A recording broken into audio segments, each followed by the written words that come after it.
মানুষ ঘৃণায় এখন যেমন ট্রাম্পকে দেখলে আপনি থুতু নিক্ষেপ করবেন, নেতানিয়াহুকে দেখলে থুতু মারবেন। আমরা অনেকে জ্ঞান পাই, কিন্তু জ্ঞান পাওয়ার পরে বিনয়ী হওয়ার পরিবর্তে অহংকারী হয়ে যায়। আমি আজকে একটা ভিডিও দেখছিলাম, দুইজন শিক্ষিত মানুষ মাঝি তাদেরকে নিয়ে যাচ্ছে একটা নৌকা দিয়ে, ডিঙ্গি নৌকা দিয়ে পার করে। মাছ বরাবর যাবার পর ওনারা দুইজন তো সাঁতার জানে না, ঢেউ যখন উঠেছে নৌকা বা ডিঙ্গি টলমল করে। আল্লাহ রসুলের দোহাই দিয়ে, বাবা মায়ের কিরা দিয়ে, কসম দিয়ে বলছে, মাঝি ভালো করে চালান, আপনি আমাদের মা, আপনি আমাদের বাবা। এত বিনয়ী হয়ে কথাগুলো বলছিল। আমি বারবার ওই লোকটার মুখের দিকে তাকিয়ে দেখি, লোকটা চোখ মুখতেছে, তার মানে কাঁদতেছে। জীবনের মায়া যখন ভেতরে এসে গেছে, লোকটা কেঁদে ফেলেছে।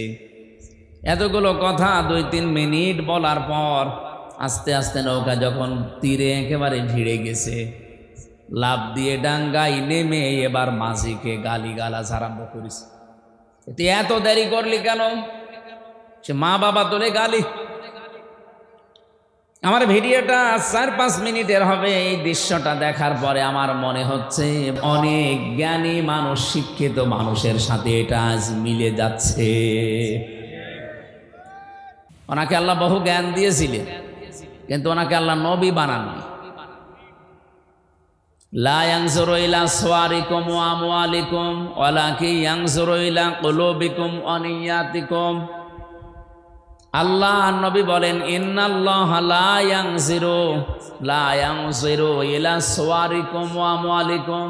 অবশ্যই আল্লাহ কোন মানুষের চেহারার দিকে নজর করেন না, তার সম্পদের দিকে, তার পদের দিকে, প্রভাব প্রতিপত্তির দিকে খেয়াল করেন না।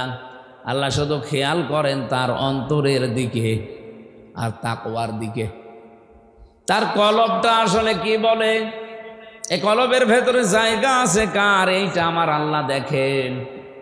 হযরতে লোকমানের যে চেহারার বর্ণনা তাফসিরে পড়েছি, এখন বললে আপনারই কেমন যেন লাগবে।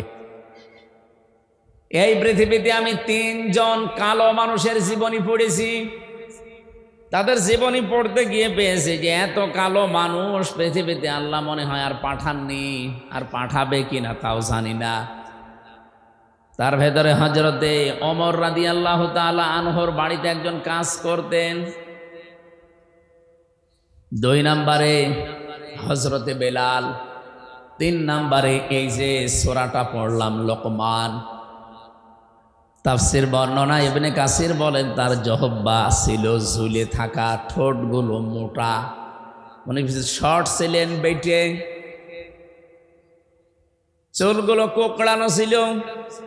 চেহারার বর্ণনা যেটা বললাম, হাড়ের তলা তো দেখেছেন, এও তো দেখতে ভালো লাগে, এর চাইতেও কালো ছিল, কুচকুচে। চেহারার যে বর্ণনা দিলাম, একবার শোনার পরে আর একবার দেখতে মন চাবে। অথচ আল্লাহর দরবারে তার মর্যাদা এত বেশি, এত বেশি আল্লাহ দিয়েছেন। রব্বুল আলামিন বলেন, ওয়ালাকাদ আতাইনা লুকমানাল হিকমাতা আনিশকুর লিল্লাহ। অবশ্যই আমি লোকমানকে জ্ঞান দিয়েছিলাম, হিকমা দান করেছিলাম, আর তাকে বলেছিলাম আমার শুকরিয়া আদায় করো। আমায় ইয়াশকুর, যে ব্যক্তি শুকরিয়া আদায় করবে, ফাইন্নামা ইয়াশকুরু লিনাফসি, সে তো কেবলমাত্র শুধুমাত্র তার নিজের জন্যে শুকরিয়া করে। আমান কাফারা ফাইন্নাল্লাহা গনিয়্যুন হামিদ। কোন মানুষ যদি মুখ ফিরিয়ে নেয়, কুফরি করে, আল্লাহর নিয়ামত পাওয়ার পরে গোপন করে রাখে, সেজন্য জেনে রাখে আমার আল্লাহ মুখাপেক্ষিহীন, প্রশংসিত। এটা বাংলা অর্থ ছিল। সূরা লোকমানের ভেতর থেকে আমি যতগুলো তথ্য পেয়েছি, আমি যদি কোনো জায়গায় কথা বলি 1 ঘন্টা, কমপক্ষে তার উপরে আমার 20 ঘন্টার উপরে পড়াশোনা করা থাকে। আজকের এই তেলাওয়াতকৃত আয়াতে এত তথ্য আমার মাথার ভেতরে আছে, 1-1.5 ঘন্টা না, আমার সারা জীবনে বললেও শেষ করা সম্ভব না, এত কথা আছে। আল্লাহ যেন খুব অল্প সময়ে ডেলিভারি দেওয়ার তৌফিক দান করেন, বলেন আমিন। বলেন তো লোকমান আলাইহিস সালাম উনি নবী ছিলেন না, কিন্তু আলাইহিস সালাম বলা লাগে তাকে। চেহারার যে বর্ণনা শুনলেন, আমি কি আর একবার বর্ণনা দিলে আপনার ভালো লাগবে? এইরকম মানুষটার মর্যাদা আল্লাহর কাছে এত বেশি, এত বেশি, তিনি দুনিয়ার জীবদ্দশায় 4000 নবীর সাক্ষাৎ পেয়েছিলেন। 4000। তিনি তার জীবনীতে আমি পড়েছি 4000 নবীর সাক্ষাৎ শুধু পাননি, এই 4000 নবীর খেদমত তিনি করেছিলেন। প্রশ্ন আসতে পারে উনি কয় বছরই বেঁচে ছিলেন, এত নবীর সাক্ষাৎ পেলেন? পৃথিবীতে আল্লাহ নবী পাঠিয়েছেন প্রায় 1,24,000, মতান্তরে 2,24,000। এত নবী আর রাসূলের ভেতরে হযরতে লোকমান সাক্ষাৎ পেয়েছিলেন 4000 নবী আর রাসূলদের। তিনি প্রত্যেকের খেদমত করে 8টা জিনিস দুনিয়াতে তিনি অর্জন করেছিলেন। এ কোরআনে কারিমে আমার আল্লাহ 8টা জিনিস পুরা কোরআনে ছড়িয়ে দিয়েছেন।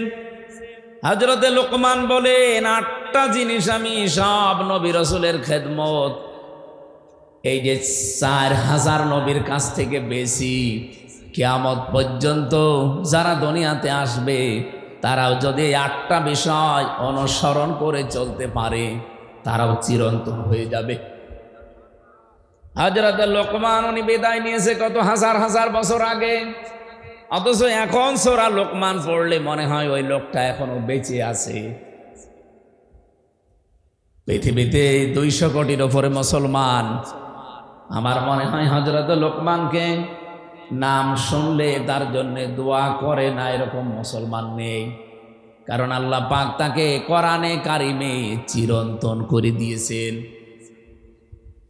তার যে উপদেশ বাণীগুলো তিনি তামাম পৃথিবীর সব মানুষকে উদ্দেশ্য করে দিয়েছেন তা না, দিয়েছিলেন তার সন্তানকে উদ্দেশ্য করে। রব্বুল আলামিন তার সন্তান হযরতে লোকমান তার সন্তানকে এমন এমন কথাগুলো জানিয়েছেন, আল্লাহ এত বেশি খুশি হয়ে গেছেন যে কোরআনে কারিমের মতো এরকম মহা একটা কিতাব, যে জায়গায় আল্লাহ তার নামে 34টা আয়াত বিশিষ্ট একটা সূরা লোকমান পুরাটা নাযিল করেছেন। আপনি সূরার নাম দেখবেন, সূরা মুহাম্মদ আছে, সূরা ইউনূস আছে, সূরা ইউসুফ আছে। এই যে নাম বলছে এগুলো সূরা ইব্রাহিম আছে, সূরা হুদ আছে, সূরা নূহ আছে, এগুলো সব নবীদের নাম। হযরতে লোকমান নবী হিসাবে নির্বাচিত হতে পারেননি, কিন্তু তিনি এমন জ্ঞান অর্জন করে জ্ঞানটা কাজে লাগিয়েছিলেন। রব্বুল আলামিন বলেন, এই জ্ঞান কাজে লাগানোর কারণে আমি আল্লাহ তাকে চিরন্তন করে রেখেছি। তিনি যে 8টা বিষয় তামাম পৃথিবীর মানুষকে জানাতে চেয়েছেন, ওই 8টা বিষয় আমাদেরকে এখন অর্জন করা আবশ্যক ও কর্তব্য আমি মনে করি আমাদের দরকার। দলমত আদর্শ আমাদের আলাদা থাকতেই পারে, কোরআন যেহেতু সবাই আমরা পড়ি, পড়লেও সূরা লোকমান আমাদের পড়া লাগে। এই জন্য সবার জন্যে সূরা লোকমানের এই 8টা বিষয় প্রযোজ্য। 1 নম্বরে আল্লাহ বলেন, আমি তাকে জ্ঞান দিয়েছিলাম। এই যে জ্ঞানটা, এটা আমার আল্লাহ পাক তার বান্দা হযরতে লোকমানকে দান করার পরে, লোকমান আলাইহিস সালাম সহ যত মানুষ তারা দুনিয়াতে জ্ঞান পেয়েছে, তারা জ্ঞান পাওয়ার পরে বিনয়ী হয়ে গেছে। আমরা অনেকে জ্ঞান পাই, কিন্তু জ্ঞান পাওয়ার পরে বিনয়ী হওয়ার পরিবর্তে অহংকারী হয়ে যায়। আমি আজকে একটা ভিডিও দেখছিলাম, 2জন শিক্ষিত মানুষ মাঝি তাদেরকে নিয়ে যাচ্ছে একটা নৌকা দিয়ে, ডিঙ্গি নৌকা দিয়ে পার করে। মাছ বরাবর যাবার পর ওনারা 2জন তো সাঁতার জানে না, ঢেউ যখন উঠেছে নৌকা বা ডিঙ্গি টলমল করে। আল্লাহ রসুলের দোহাই দিয়ে, বাবা মায়ের কিরা দিয়ে, কসম দিয়ে বলছে, মাঝি ভালো করে চালান, আপনি আমাদের মা, আপনি আমাদের বাবা। এত বিনয়ী হয়ে কথাগুলো বলছিল। আমি বারবার ওই লোকটার মুখের দিকে তাকিয়ে দেখি লোকটা চোখ মুখতেছে, তার মানে কাঁদতেছে। জীবনের মায়া যখন ভেতরে এসে গেছে লোকটা কেঁদে ফেলেছে। এতগুলো কথা 2-3 মিনিট বলার পর আস্তে আস্তে নৌকা যখন তীরে একেবারে ভিড়ে গেছে, লাফ দিয়ে ডাঙ্গায় নেমে এবার মাঝিকে গালিগালাজ আরম্ভ করেছে। তুই এত দেরি করলি কেন? সে মা বাবা তোলে গালি। আমার ভিডিওটা 4-5 মিনিটের হবে। এই দৃশ্যটা দেখার পরে আমার মনে হচ্ছে বাংলাদেশের অনেক জ্ঞানী মানুষ, শিক্ষিত মানুষের সাথে এটা আজ মিলে যাচ্ছে। কে কাকতে মেহনতি করেছিল মানুষেরা বলেন তো? যে মানুষগুলোর প্রশংসায় যে 18 মাস ধরে আপনি করলেন, তাদের জীবন দেওয়ার জন্য, বীরত্ব গাথার জন্য কত কিছু বলে তাদেরকে আকাশে তুলে দিলেন। অথচ এই মানুষগুলো এখন পুরাটা চোখ উল্টিয়ে ফেলেছে। জ্ঞান পেলে মানুষ বিনয়ী হয়, এটা জ্ঞানের প্রথম বৈশিষ্ট্য। কিন্তু যারা আজ জ্ঞান পেয়ে বিনয়ী না হয়ে আজ পুরাটা চোখ উল্টিয়ে অহংকারী হয়ে গেছেন, আল্লাহর কসমে জ্ঞানী শয়তানের মতো আপনাকে ডোবাবে।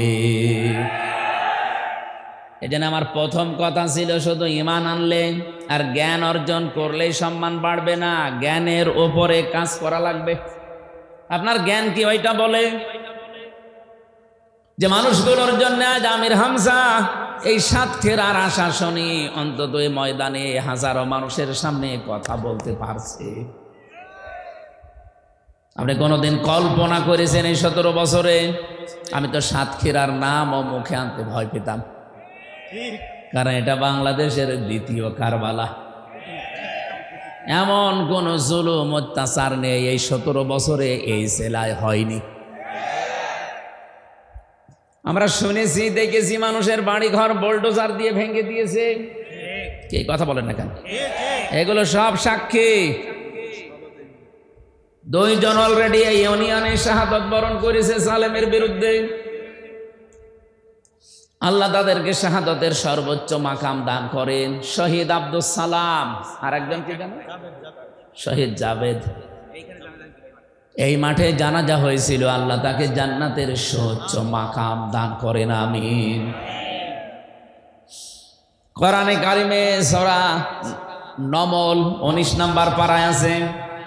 এটা যখন আমি তেলাওয়াত করি মাঝে মাঝে আমার এই আয়াতটা বেশি মনে হয়। ওয়ালাকাদ আতাইনা দাউদা ওয়া সুলাইমানা ইলমা। অবশ্যই আমি দাউদ এবং সুলাইমানকে ইলম দিয়েছিলাম, জ্ঞান দিয়েছিলাম। ওয়াকাল আলহামদুলিল্লাহিল্লাযী ফাদ্দালানা আলা কাসীরিম মিন ইবাদিহিল মুমিনিন। তারা 2 জনে আমি আল্লাহর শুকরিয়া আদায় করেছে। আল্লাযী ফাদ্দালানা আলা কাসীরিম মিন ইবাদিহিল মুমিনিন। এই পৃথিবীতে বহু মুমিন বান্দাদের উপরে তাদের মর্যাদা আমি আল্লাহ প্রতিষ্ঠা করেছিলাম। বলেন তো, যে 2 জন নবীর নাম বললাম, হযরতে সুলাইমান, হযরতে দাউদ আলাইহিস সালাম, তাদের মর্যাদা আমরা সাধারণ মানুষের উপরে বেশি না কম? আকাশের তারকা লক্ষ লক্ষ দেখা যায়, কিন্তু চাঁদ একটা। নবীজি বলেন, নবীদের সম্মান মর্যাদা সাধারণ মানুষের কাছে ঠিক চাঁদের মতো। এইরকম সম্মানী মানুষগুলো কি নত হয়েছিলেন, কি বিনয়ী হয়েছিলেন, আপনি এই আয়াতের পরবর্তী আয়াতগুলো পড়ে দেখবেন সূরা নমলের। হয় বাংলাদেশে আজ যারা অহংকারী হয়ে গেছেন তাদেরকে কোরআনের এই আয়াতগুলো বেশি বেশি পড়া দরকার। যেহেতু অন্য ধর্মের লোক খুব কম আমাদের দেশে, মাত্র এই দেশে বাস করে 8 ভাগ অন্যান্য ধর্মের লোক, আর আমরা আছি এই দেশে নামধারী হলেও 92 ভাগ মুসলমান।